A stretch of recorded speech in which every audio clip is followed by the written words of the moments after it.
উচ্চ মাধ্যমিক সংস্কৃত বিষয়ের লাস্ট মিনিট শর্ট সাজেশন থাকছে আজকের আমাদের এই স্পেশাল ভিডিওটিতে। এই প্রশ্নগুলি পরীক্ষায় আসার সম্ভাবনা কার্যত প্রায় নিশ্চিত, তুমি বলতেই পারো। প্রিয় উচ্চ মাধ্যমিক শিক্ষার্থী বন্ধুরা, সংস্কৃত বিষয়ের শেষ মুহূর্তে যারাই বাছাই করা সেরা সেরা একটি সাজেশন তথা প্রশ্ন উত্তর পর্ব নিয়ে আজকের আমাদের এই স্পেশাল ভিডিওটিতে থাকা প্রশ্নগুলি যদি তুমি এখনো বাড়িতে প্র্যাকটিস না করে থাকো, শেষ লগ্নে এসে এক ঝলকে দেখে যাও, নিশ্চিত তুমি উপকৃত হবে, কোনোদিনও বিফল হবে না। তো ভিডিওটি ভালো লাগলে একটি লাইক করে দিও, বন্ধুদের মাঝে শেয়ার করে দিও, আর চ্যানেলে নতুন হয়ে থাকলে সাবস্ক্রাইব করে দিও। তো চলো শিক্ষার্থী বন্ধুরা, সরাসরি আমরা চলে যাচ্ছি আজকের চূড়ান্ত গুরুত্বপূর্ণ ভিডিওটির দিকে।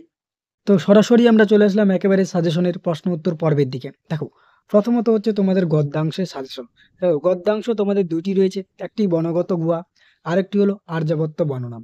এই দুইটি গদ্যাংশ থেকে পরীক্ষায় প্রশ্ন আসবে দুইটি, একটি প্রশ্নের উত্তর করতে লাগবে। এবার কোন প্রশ্নগুলিকে তুমি চূড়ান্ত গুরুত্ব দিয়ে প্র্যাকটিস করবে? দেখো, আমরা মাত্র 5টি প্রশ্ন রেখেছি। এক, অলিপবা কিভাবে গুহার মধ্যে প্রবেশ করেছিল, অথবা গুহার মধ্যে প্রবেশ করার পর পরবর্তী কি ঘটেছিল। দ্বিতীয়ত, বনগত গুহা গদ্যাংশের নামকরণের সার্থকতা বিচার করো।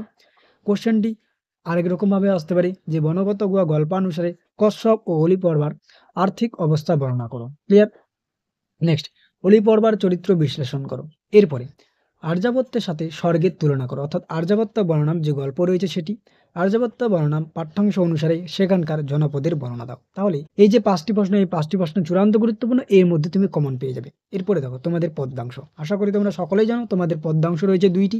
এই দুইটি পদ্যাংশ থেকে দুইটি প্রশ্ন আসবে, একটি উত্তর করতে লাগবে, 5 নম্বর থাকবে। নাম্বার 1, কর্মযোগ পাঠ্যাংশের সারমর্ম বর্ণনা করো। দ্বিতীয়ত, গীতার কর্মযোগের বর্ণনা করো। এরপর গঙ্গার মাহাত্ম্য সংক্ষেপে বর্ণনা করো। ভাগীরথী, ভীষ্মজননী, মুনিবর কন্যা গঙ্গার এই 3টি নামের সার্থকতা আলোচনা করো। সর্বশেষ যত যদাচরিত শ্রেষ্ঠত্ব তাৎপর্য লেখো। মোস্ট ইম্পর্টেন্ট, এই 5টি প্রশ্ন এখান থেকে ভীষণ গুরুত্বপূর্ণ।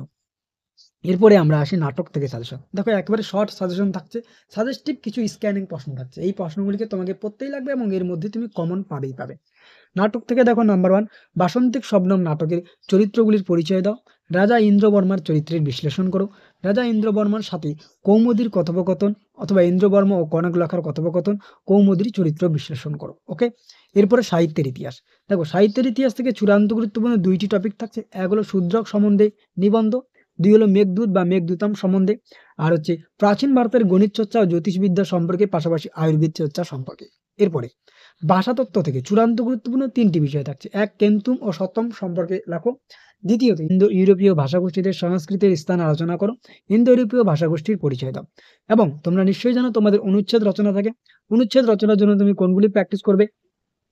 প্রিয় কবি, মম প্রিয় উৎসব, মম দেশ মম গ্রাম, মম জীবনে স্মরণীয় দিনম, কালিদাস অন্তর্জালম, রামায়ণ মহাভারত। এই রচনাগুলি তুমি ভীষণ গুরুত্ব দিয়ে প্র্যাকটিস করো। তো একেবারে শর্ট সাজেশন। ইতিমধ্যে আমরা ফিলোসফি, রাষ্ট্রবিজ্ঞান, ইতিহাস, বাংলা, ইংরেজি ইত্যাদি একাধিক বিষয়ের সম্পূর্ণ সাজেশন প্রোভাইড করেছি। না দেখে থাকলে অবশ্যই আমাদের প্লেলিস্টে গিয়ে অথবা ডিসক্রিপশন বক্সের লিঙ্কে ক্লিক করো, দেখে নিতে পারো। আর এই পিডিএফটি ডাউনলোড করার জন্য আমাদের টেলিগ্রাম চ্যানেলে জয়েন হয়ে যাও। আজকের এই ভিডিওটি এ পর্যন্ত, দেখা হচ্ছে পরবর্তী কোনো এক ভিডিওতে।